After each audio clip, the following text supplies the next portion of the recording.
wise elder once said to me, gather your easel, gather your paintbrushes, paint the world you wish to see.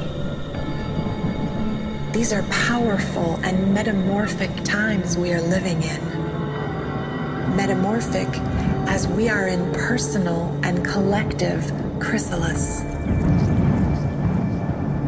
We were born for these times and have been preparing for this since before we lived in realms where calendar and clock time existed.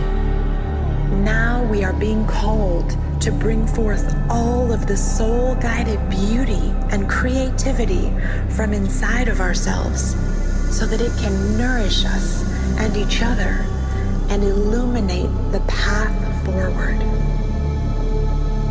This is the time we came here for, a great emancipation of souls from lifetimes of bondage, and a great embodiment of true essence into form in this world.